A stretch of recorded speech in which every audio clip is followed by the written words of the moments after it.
വയനാട് വലിയ പ്രതീക്ഷ നൽകിയാണ് പ്രധാനമന്ത്രിയുടെ ഇന്നത്തെ മടക്കം. വയനാട് കളക്ട്രേറ്റിൽ വെച്ച് നടന്ന അവലോകന യോഗത്തിന് ശേഷം കേരളത്തിന്റെ ആവശ്യങ്ങൾ ഉദാരപൂർവ്വം പരിഗണിക്കാമെന്ന ഉറപ്പ് നരേന്ദ്രമോദി നൽകി. പ്രധാനമന്ത്രിയുടെ സന്ദർശനത്തെ തുടർന്ന് ഇന്ന് ദുരന്ത സ്ഥലത്ത് കാര്യമായ തിരച്ചിൽ നടന്നിരുന്നില്ല. നാളെ വീണ്ടും ജനകീയ തിരച്ചിൽ നടക്കും. ഉരുൾപൊട്ടലിൽ ഇതുവരെ 427 പേർ മരിച്ചു എന്നതാണ് കണക്ക്.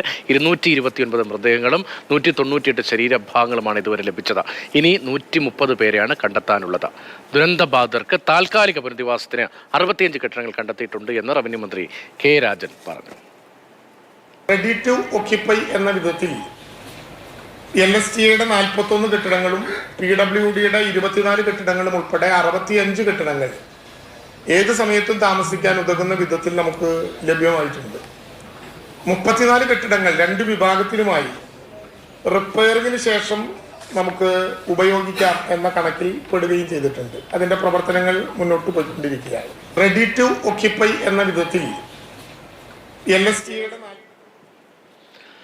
CK വിജയൻ വിവരങ്ങളുമായി നമുക്കൊപ്പം ചേരുന്നുണ്ട്. വിജയൻ, പ്രതീക്ഷാ നിർഭരമാണ് പ്രധാനമന്ത്രിയുടെ സന്ദർശനം. പ്രധാനമന്ത്രിക്കൊപ്പം മുഖ്യമന്ത്രി, ഗവർണർ, കേന്ദ്രമന്ത്രി, മറ്റ് ജനപ്രതിനിധികൾ, ഉന്നത ഉദ്യോഗസ്ഥർ, DGP, ചീഫ് സെക്രട്ടറി അടക്കമുള്ള ഉന്നത ഉദ്യോഗസ്ഥരും ഉണ്ടായിരുന്നു. പ്രധാനമന്ത്രി ഏറെക്കുറെ ഒരു പകൽ മുഴുവൻ ആ ദുരന്ത മേഖലയിലൂടെ സന്ദർശിച്ചു.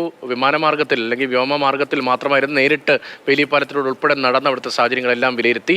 എത്രത്തോളം വലിയ പ്രതീക്ഷയാണ് വയനാടിന്റെ അതിജീവനത്തിന് കേന്ദ്ര സർക്കാരിൽ നിന്ന് നമ്മൾ പ്രതീക്ഷിക്കേണ്ടത്?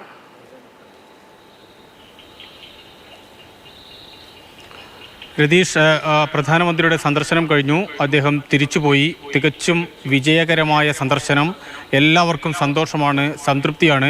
കാരണം പ്രതീക്ഷിച്ചതിലും കൂടുതൽ സമയം അദ്ദേഹം ഈ ദുരന്തബാധിതർക്ക് ഒപ്പം ചെലവഴിച്ചു. ആ ഭൂമിയിൽ നേരെ ചെന്നിറങ്ങി. അവിടെ നേരിട്ട് കാര്യങ്ങൾ കണ്ടും കേട്ടും ഒരു പരിധിവരെ തൊട്ടും മനസ്സിലാക്കി എന്ന് തന്നെ പറയാം. അത്തരത്തിലുള്ള ഒരു സന്ദർശനമായിരുന്നു കഴിഞ്ഞത്. സന്ദർശനം കഴിഞ്ഞു. ഇനിയുള്ള കാര്യമാണ് ഏറ്റവും പ്രസക്തമായിട്ടുള്ളത്. ഇനി ഈ കേന്ദ്രത്തിൻ്റെ പദ്ധതികളും അതോടൊപ്പം തന്നെ പണവും ഉൾപ്പെടെയുള്ള പാക്കേജുകളും എല്ലാം തന്നെ വാങ്ങിയെടുക്കുക എന്ന ഭാരിച്ച ഉത്തരവാദിത്തം സംസ്ഥാന സർക്കാരിനാണ്.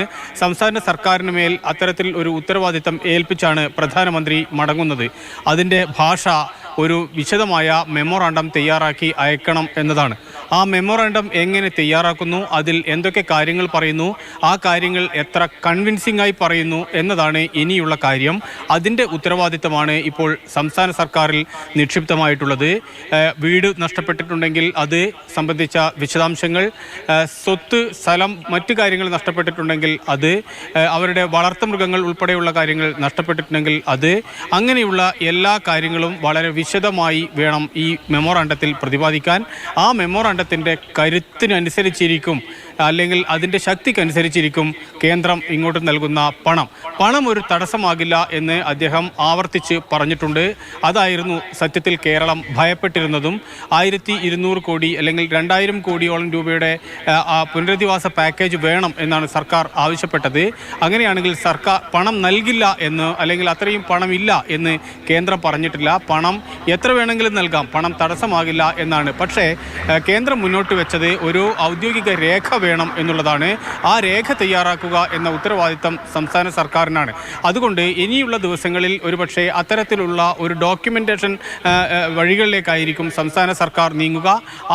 അതിൽ എത്രമാത്രം ഫലവത്താണോ അതിനനുസരിച്ചുള്ള പണവും മറ്റ് ആനുകൂല്യങ്ങളുമായിരിക്കും ലഭിക്കുക. എന്തായാലും കൃത്യമായ രേഖകൾ വേണം, കൃത്യമായ കണക്കുകൾ വേണം, അത് ആർക്ക് കൊടുക്കുന്നു എന്ന് സംബന്ധിച്ച് വളരെ വ്യക്തമായ പദ്ധതികൾ വേണം. ഈ കാര്യങ്ങളെല്ലാം ഉണ്ടെങ്കിൽ മാത്രമേ കേന്ദ്രത്തിൽ നിന്ന് പ്രതീക്ഷിക്കുന്ന പണം ലഭിക്കുകയുള്ളൂ എന്ന് വേണം പ്രധാനമന്ത്രി നടപടിക്രമങ്ങൾ മുന്നോട്ട് പോയിട്ടുണ്ട് ഇതിനകം എന്ന് തന്നെയാണ് നേരത്തെ മുഖ്യമന്ത്രി ഓഫീസിൽ നിന്ന് വാർത്താക്കുറിപ്പിൽ ഉൾപ്പെടെ സൂചിപ്പിക്കുന്നത്. ദുരന്തബാധിതരുടെ എണ്ണം കൃത്യമായി ഏറെക്കുറെ കണക്കാക്കിയിട്ടുണ്ട്. റേഷൻ കാർഡ് ഉൾപ്പെടെയുള്ള രേഖകളെല്ലാം പരിശോധിച്ചുകൊണ്ട് ആരെയൊക്കെ കാണാതെ പോയി, ആർക്കൊക്കെയാണ് ജീവൻ നഷ്ടമായത് എന്ന വിവരങ്ങൾ ശേഖരിച്ചിട്ടുണ്ട് എന്നാണ് മുഖ്യമന്ത്രി ഓഫീസ് ഉൾപ്പെടെ അറിയിക്കുന്നത്.